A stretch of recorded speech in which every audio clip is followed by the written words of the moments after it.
Hey friends, happy midweek. We're glad to have you back, and we hope that you had a great Thanksgiving holiday. But also, in the midst of all the chaos, I hope that you started practicing some of these principles that we've been talking about in our series, The Elimination of Hurry. And so we're going to continue through that series tonight, but I hope that as you went through Thanksgiving, you started implementing some of these ideas to really help navigate some of the chaos, whether good or bad. My guess is all of us has probably experienced some rush and some hustle during the Thanksgiving holiday. It's almost inevitable. It always happens. And so I hope that you started implementing, creating margin for some of the space here for you, for God, for time with family, and that it brought some peace to your Thanksgiving this year. But as we move to Christmas, what we're going to talk about tonight is the concept of simplicity, because we live in a consumeristic world. And that's what John Mark Comer, the author of the book, The Ruthless Elimination of Hurry, that's where he challenges us as he opens up part 3. He says all the way back in the 1800s, there was a time where people were just content with what they had. He said you had your little farmland. You may have had some things that bartered. I mean, money was still valuable, but you had things to trade. You had your animals, you had your vegetables, your fruits, whatever you were growing in your crops, to be able to go and exchange for good. And so people were content with just their small animals, their big animals, their fruit trees, their crops, whatever it was. They were just content and happy, but they didn't have as much junk, as much stuff as we do today. And some of the statistics that he mentions in the book were staggering to me. For instance, he says the average American household has over 300,000 items in it as we speak.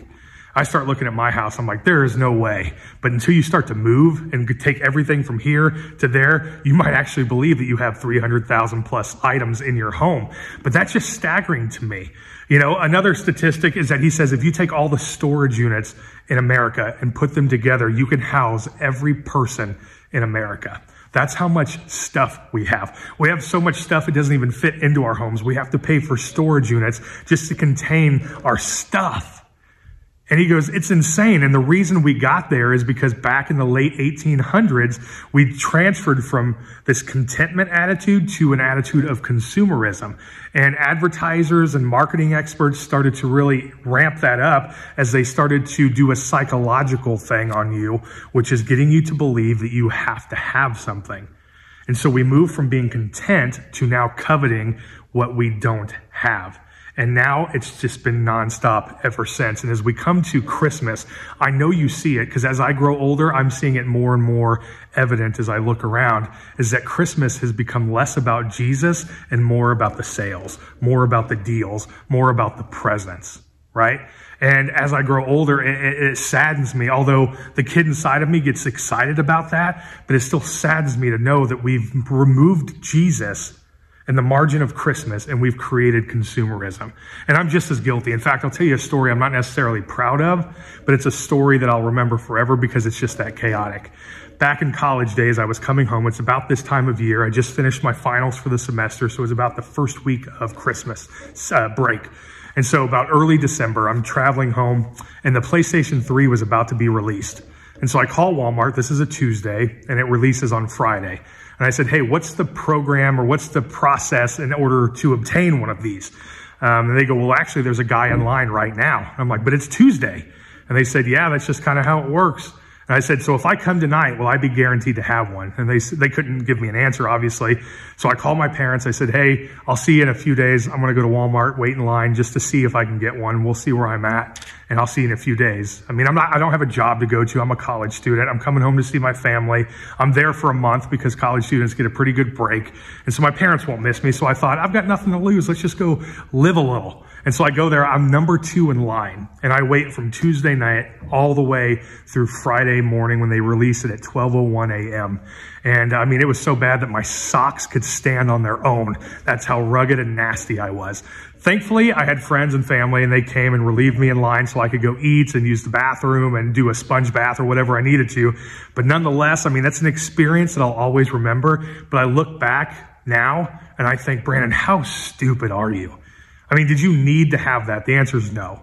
Did it bring me the joy that I thought it would? Again, the answer is no. Did I enjoy it? Sure I did.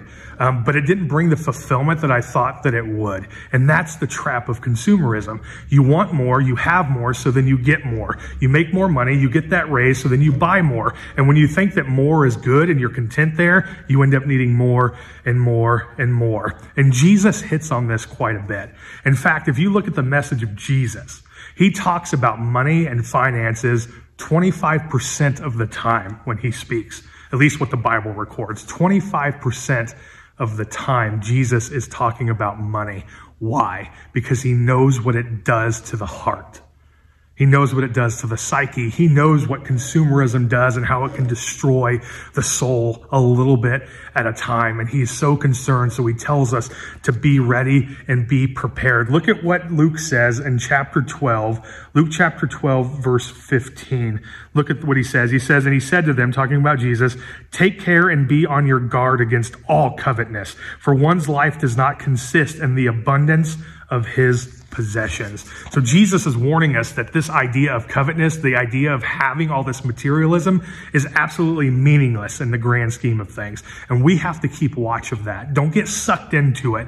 Although we all been there and we all may have even this year get sucked into it, but be on guard, he says, so that you don't fall into this trap.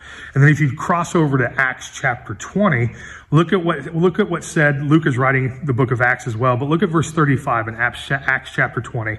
He says, in all things I have shown you that by working hard in this way, we must help the weak and remember the words of the Lord Jesus, how he himself said. So here's what Jesus says.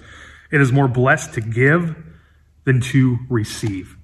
This is the attitude that Jesus says will change your life. Now, that word blessed in the Greek can also be translated to happiness. And so what Jesus is saying is that it can bring more peace and more happiness to you if you have an attitude of giving than an attitude of taking. And I know that to be true as well. I've been involved in opportunities to give a lot and to give a little. Privately, with my wife, with our church, with our small group, we've had great opportunities to bless people. And you know what memories I remember the most are those moments rather than what I received for Christmas that year. It's those moments where I'm able to give that bring a little bit more peace. So what's the point of all of this? Here it is. If we can bring simplicity into the chaos of our life, into the chaos of this season, you will find yourself with greater peace and greater joy. Instead of having the idea of wanting more and letting that appetite run rampant in your life, tell yourself this: how do I make this more simple? All the stuff that I have and the housing storages that I have for my stuff, how do I get better at this? Well, Jesus says, give it away. Give it away. Yeah, you could probably make a couple bucks on some of this stuff, but if you're doing okay, just give it to somebody where they might need that. Or maybe there's a kid that you don't know who doesn't get much Christmas gifts and you've just got toys laying around from your kids that have grown up. And instead of making $1, be generous and just give it over. Just give it over. And I know that that's easier said than done because some of these items could be really expensive, but that's where your heart has to be checked out. That's where you have to start looking. And this is a continuous moment. When Jesus is talking to the rich young ruler and he says, give all your possessions to the poor, that wasn't just a one-time done and it's over. This is a continual process. Start evaluating what you have. Start looking at the things that you have and find a way to make it simpler, because simplicity brings a peace that we just don't get. And when you start to make life simple, it's like living back in the 1800s where you just have your farm, you have your animals, you have what you have to provide for your family, and you're just content with what you have, what you need. Everything else is just a desire. And although God wants us to have the desires of our heart, there has to be margin where simplicity is always better. And when we can simplify things, especially through the holiday season, you will find yourself with greater joy as you start to prepare for the love that you have for others. And so join me this season as we try to make Christmas season just a little bit more simple. We'll see you next week.